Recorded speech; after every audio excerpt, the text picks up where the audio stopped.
the other player that they said it on commentary for me that Declan Rice plays like our captain as well. He And he does. does. He does, like facts, like he just does. And his impact has been amazing so far for Arsenal. 3 goals and 1 assist in the Premier League. All 3 goals have been important. The winner against United, he got us back in the game against Chelsea, and the winner against Luton. We were expecting tackles and interceptions, but did you expect this from Declan Rice? I mean, yes, actually. Yes, actually. Yeah. Obviously, I didn't expect last minute winners and things. I can't make that up. But, he's been a household name in the Premier League. He's doing everything he was doing in a West Ham shirt and more now at Arsenal. And with the greatest of respect to West Ham, where he won a European trophy, football fans can be a bit snooty, really and truly, in that they kind of look down on West Ham or look down on what he's doing. But as I said, he's raising his levels. And I think England will benefit from this Declan Rice. Obviously, playing for Arsenal Football Club, as you said, all Premier League games are very different. They're all intense. They can be like close, contested boxing matches, Mhm. but we're on the front foot a lot more. So Declan Rice's role in that midfield is more going to be, intelligence, interception, anticipation, rather than, it's like being at war for West Ham where it's all men to the pumps and the games are open and you're sitting back. That's what I mean by I kind of expected this Declan Rice to show other qualities. I think he's got the ability to contribute 10 goals and near enough assists in all comps, and he's about 7 off that. So I did expect that. I do feel a bit sorry for Declan Rice in that with the question marks with other players in midfield and people being injured and loss of form,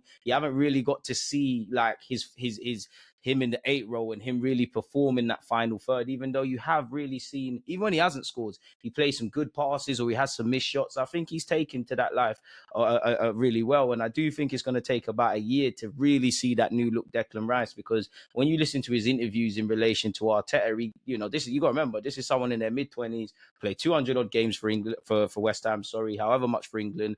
He has known a lot of football, but he said Arteta has changed the way I look at football. Everything I thought I knew essentially was a lie. So if you're relearning, it's going to take you a while. So that isn't to say he isn't going to keep performing and get better and better.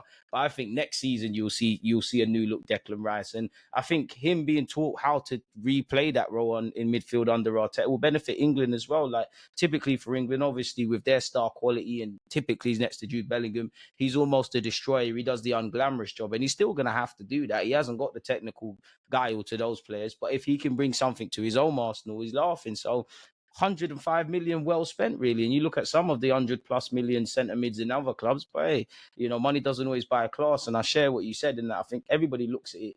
Declan Rice is a captain. I don't want to be disrespectful to Odegaard, but he looks like a captain. And, Yeah. there'll be a time where maybe if Odegaard isn't there, Declan Rice will be wearing our captain's band. I've always also been impressed with him in the Champions League as well. Or like you said with Chelsea, in that there's games where we don't necessarily have to be losing, but we want a bit more. You see him galvanizing the troops, see him kind of forcing the issue. So it's testament to how he is as a player, what Arteta is doing with him, and the mentality. Like, what can you say about Declan Rice? Undoubtedly one of the signings of the season. We both know, had he have been, looking like Enzo Fernandez, Arsenal fans would have been taken to the cleaners.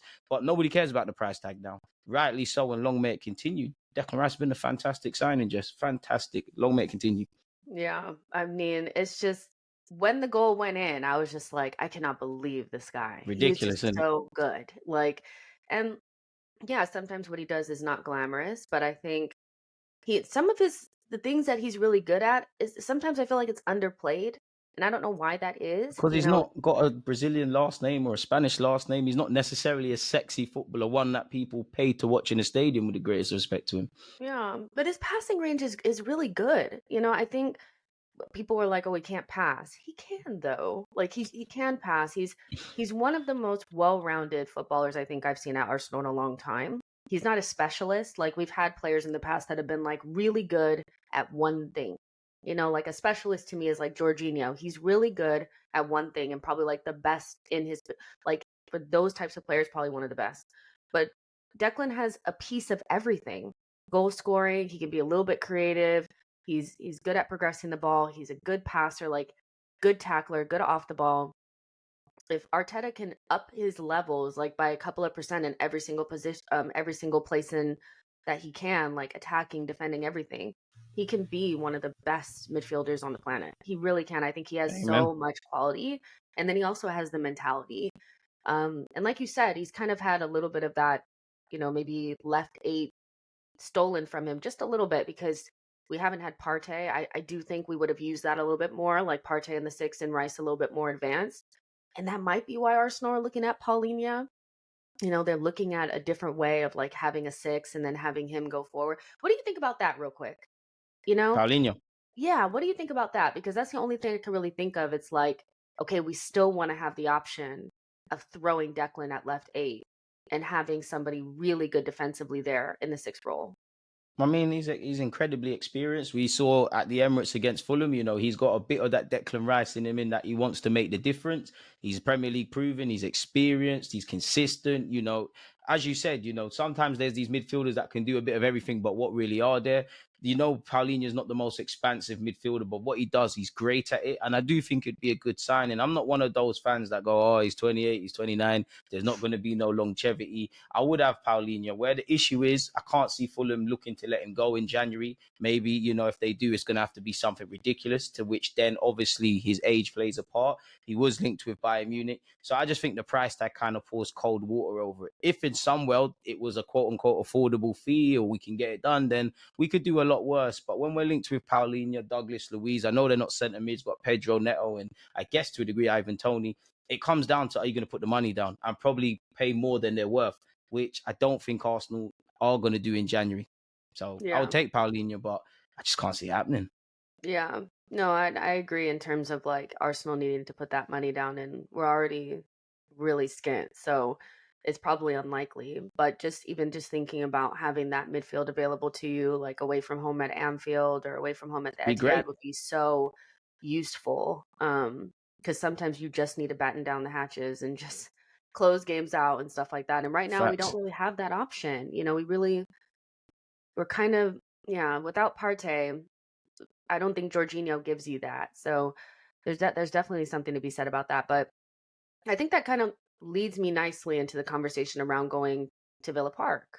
We have that coming up, and a lot of us sat down yesterday and watched Villa play Manchester City and come away with the win. They battered them. They really did. If they had not come away with the win, they would have been so disappointed because I've never really seen Pep get killed like that. Listen, a lot of Arsenal fans, I think, are worried about that, and we'll get into it. But I wanted to pull on this one point because, obviously Rodri didn't play. They brought in midfielders, Kovacic and Mateus Nunez. They brought in midfielders. They didn't play them, which is strange. But no Rodri, no wins. They cannot figure out a way to win without him.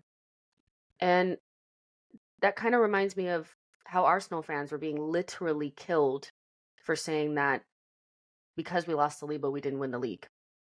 Even Gary O'Neill said that before we played against Wolves. He said, had they not gotten that injury at the end of the season, they would have won the league. Does this Rodri situation with Manchester City bring to light and almost validate the fact that, like, if you lose a certain player in your team, you just can't figure out how to get the points on the board? I mean, you said it there, really. I mean, anyone that's going to lose any player that's key to their system at any level, you're going to struggle. I do think they've struggled when they've had Rodri, but Rodri is probably the one person in this league that, Declan Rice is not better than in that role. And you see, there's a reason why they've won the treble, and Rodri's been central to their system for years. So 100%, us with Saliba, I think you're bang on the money. But at the same time, injuries happen to everyone. Injuries are a thing in football. You need to have depth, not to take anything away from Manchester City. I'm only saying this because I rate them. Pep Guardiola has reinvented himself several times and broken all sorts of historical stats. He's made City statistically the best team in Europe right now. They've claimed every trophy available. They've got endless pits of reserves. And one thing I like about City is they've shown several times they'll walk away from signing. So it's not like they're stupid with money. So because I rate Pep so highly and City so highly, it's not to, say that point is redundant, because I'd be a hypocrite, because they do need Rodri. How far does it go? You're a Premier League title chasing team that fights on all fronts. If one player isn't there to the system, then how fragile is the system, or how good is the system? I do think they've missed Rodri. But, I think if that was Mikel Arteta, they'd be, which obviously Pep's earned the luxury of that and they're not in the same realm. But if that was Mikel Arteta, they would simply say, why haven't you got a centre-back that's good enough? Why haven't you got this? Why haven't you got that? So how far does it extend? And as you said, really, no Rodri, they still have quality players. We all know Calvin Phillips is a forgotten figure, but he's a 6. Maybe not like Rodri. Why did they get him? Kovacic is not a 6, but he can kind of do something in midfield. Why hasn't he been seen as an option or played historically? Because you look at the summer signings that City have made, they're all good players, and I think they'll all show their quality, but who's really hitting the ground running? That Guardiola guy looks decent. He's having a tough period. Kovacic ain't really in it like that. Matthias Nunes ain't really getting a look in. Jeremy Doku is a good player, but every big game he's had, he's gone missing essentially. So I think you have to ask questions about the recruitment that would be asked about everybody, really and truly, a Everybody bit else. like in our midfield. So I do think it shows how you can't underestimate a system and having important players, but how far does it go? I'd say the one luxury is that they found themselves in a bit of a blip in December. I think anyone who writes off Manchester City in December, boy, you're going to be in trouble because they will hit back. And that's why I want us to keep winning games, but I'm sure we're going to speak on it with the Villa topic at hand. It's like there's always players that are one of one. Exactly. And I think they had 3 players in their midfield last season that are one of one. You're not going to find another Gundogan. You're just not. They're not there. They don't exist. They're not there. Kevin De Bruyne, one of one. There's not going to be another player that's going to give you that. And Rodri, one of one. So replacing Gundogan and, dealing with Kevin De Bruyne not being there and now Rodri getting suspended, he should get more suspensions, by the way. Like, the fact that he's only getting these suspensions now is a little bit like, let's be serious. Like, he should be off the pitch a lot more. But you're never going to be able to recreate that. So you do have to be malleable and smart with your tactics. And the way that he went into that game against Villa, I do think when I first looked at the lineup, I was like, 6 defenders? Really? You have no midfield. None. Like, he had 5 center backs out there and then Rico Lewis.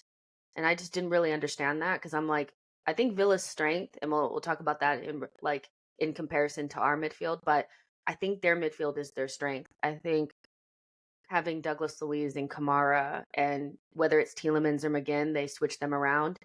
They have strength in terms of like they're technical, but they also are press resistant, but they also have passing range, And so when you go out there and you're like, yeah, so we're going to put Foden and Alvarez and Rico Lewis against these guys, it just was like a mismatch, And I think that's really where they lost the game. I think they lost the game in the midfield, and it sounds cliche, but it is the midfield battle that ends up being kind of like the difference, in the 2 teams. You even saw with like as bad of a game as it was, it was really like the worst mid-off ever, was Chelsea versus Man United.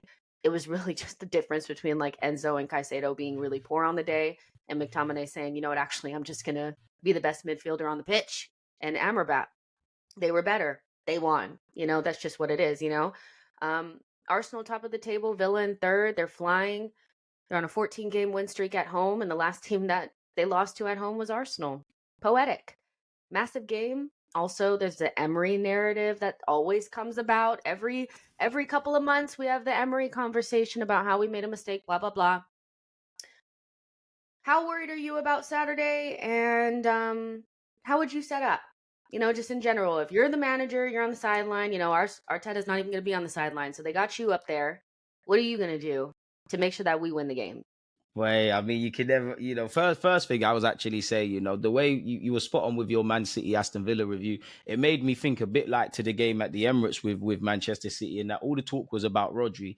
But, to see City have 2 shots or something like that, it's almost unheard of. So I do think it's more of a case of them missing Gundogan and Kevin De Bruyne, or not really having a solution to that. But to answer your question, I'm happy I'm not the manager. And as you said, it's written in the stars. They've been on a 14 home winning run. We last beat them. It was a crazy game at the Emirates. They've got Emi Martinez, who since leaving Arsenal is, an established Premier League player and a World Cup winner. Unai Emery, the former manager. It's set up for a madness. Obviously, we saw what they did at their place midweek. It'd be an evening fixture. But it's a 6-pointer. I don't want to talk about titles and things, but it is a 6-pointer. And we can talk about City dropping points as much as we want. We need to take points. And I would take a point. If you can't win, don't lose. But of course, I want to win. How would I set up? I think I'd keep the system the same. I think, obviously, I said it in August. One reason I like Timber signing is because with him, Partey and Tomiyasu, this very running that we find ourselves in, where we need to be strong defensively, I would love these options. With Tomiyasu's injury, with Partey's absence, and obviously Timber not being a thing after his Premier League debut, I do think we're kind of limited. I really wanted Tomiyasu fit for this game because, whether they're going to go with DRB, Leon Bailey, who bagged against City, you want against 1v1 demons, you want strong 1v1 players. So I think we're kind of crippled. I don't think Kirill had the best of games against Luton. He probably is a lot stronger defensively than Zinchenko.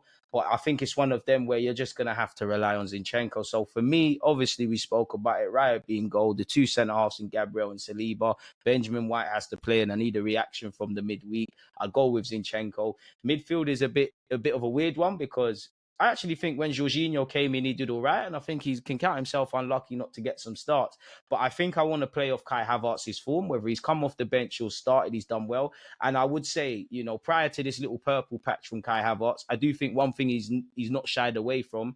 It's not something I necessarily praise you for, but he puts in the shift. He gets around, he makes tackles. As you said earlier, he's got physicality, he's got height. I think we need that. So I'm going to go with Kai Havertz, Declan Rice. Odegaard picks himself. Saka picks himself. Martinelli picks himself. And he had a good game last year. And, Gabriel Jesus picks himself with the greatest of players, with the greatest of respect to the other players. The team kind of picks itself. I would love to get Trossard in there somehow, even though I think of recent, he's not really brought much to the table. And I think we need to be sensible. We need to be respectful. Set pieces, because Douglas Luiz has scored a corner against us.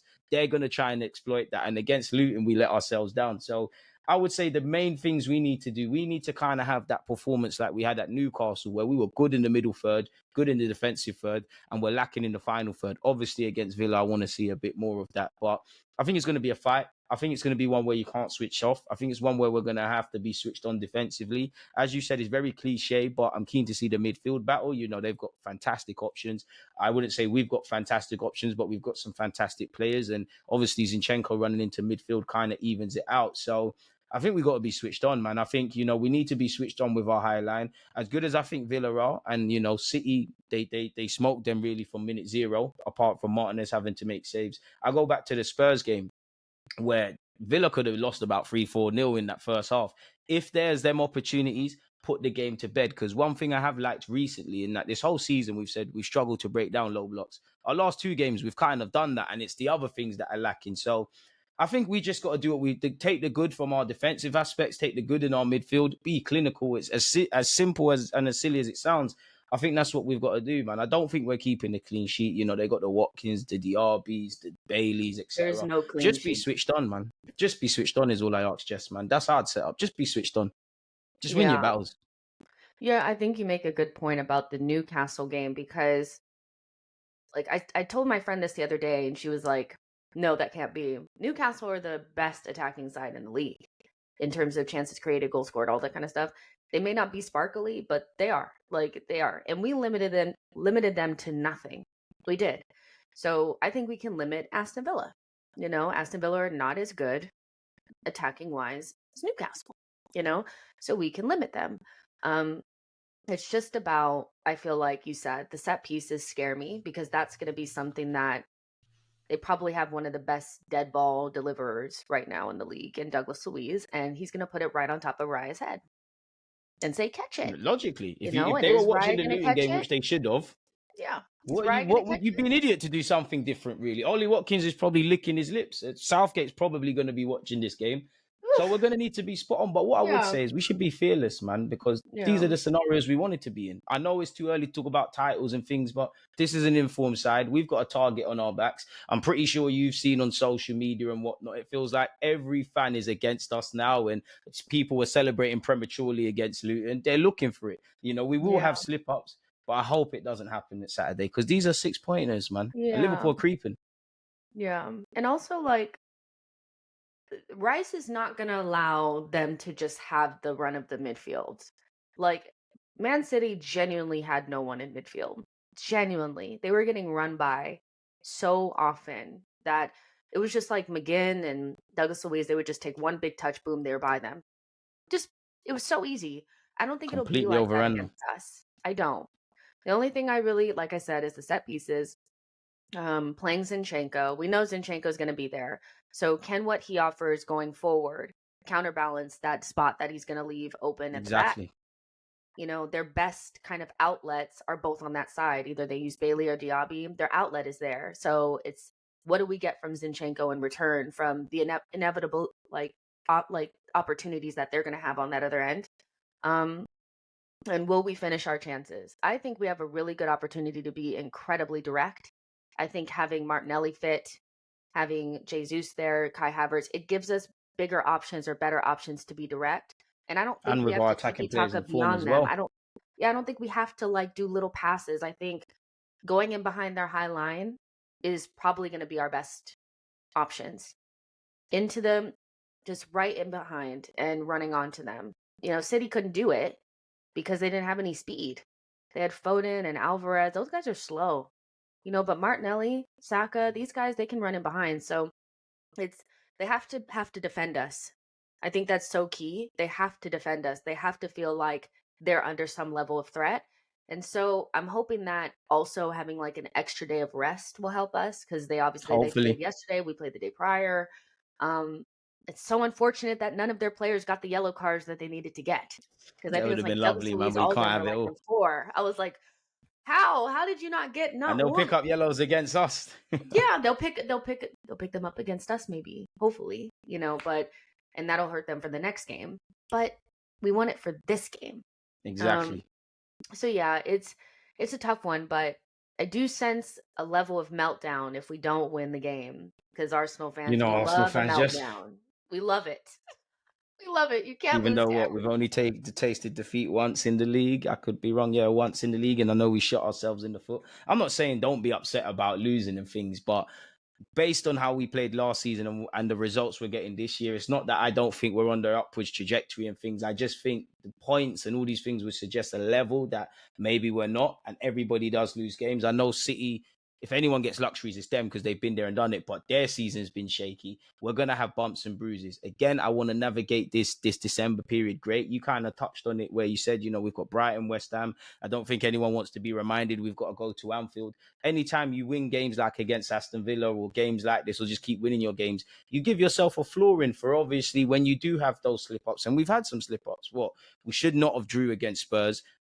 I mean, we're fortunate to get a point against Chelsea, but had we have not waited 77 minutes to look like a football team, what would have that been said? Fulham, we shot ourselves in the foot, essentially. Obviously, Newcastle, we was lacking goals win games. We was lacking an attacking threat. So I do think generally, like a bit like how we lost the league to City, I think we can be our best friends or our worst enemies. And I think even against Luton, we showed that, when the emotion dies, we made it way harder than it needs to be. And there's been a couple of games this season like that. So it's a pattern that I want to see eradicated. But of course, it's very difficult. And as you know, the games are coming thick and fast. Players are injured. Players that aren't injured are carrying knocks and probably fatigued. As you said, you're hoping this extra day's rest we can play to our strengths. But at the same time, football is a very demanding game, and Aston Villa physically, even though they made it look easy, they had to exert a lot against a team like City. Obviously, we had to do a lot against Luton, essentially. So let's hope for a positive result, man. I mean, I'm confident, but I'd be lying to you if I didn't say my nerves are not going to be all over the place. And it's one that I wish that we could just fast forward to, if I'm honest with you, man. Yeah, I agree. Score prediction for the game? You know what? I'm going to be positive. I'm going to say 2-1 Arsenal, man. A hairy one. A very hairy one. I think, you know what? Martinelli and Gabriel Jesus. I'm going to go with the Brazilian. Saka anytime for an assist. But of course, I'd love to win it. But saying that, I think there's a stat Declan Rice has scored or assisted in his last couple of games against Villa. So who knows? Declan Rice might be Captain Fantastic again in all but name. But I'm going to go 2-1 Arsenal, man. They'll take the Yeah. lead, though. Yeah, I think I'm going to go with, am I going to be positive? I don't know. Because I'm feeling a draw. I am. I'm feeling I'll take a point, honestly. like a 2-2. That's kind of I'll what take I'm a point. feeling, So yeah, I'm gonna go with what I think is actually gonna happen. I think it'll be a 2-2. That's not a terrible result at a place where they're not losing. And we just have to get the lick back at the Emirates. That's pretty much, what it is. But Facts. yeah, just don't lose. Like, I Just think don't. that's You the know what they thing. say? If you can't win, don't lose.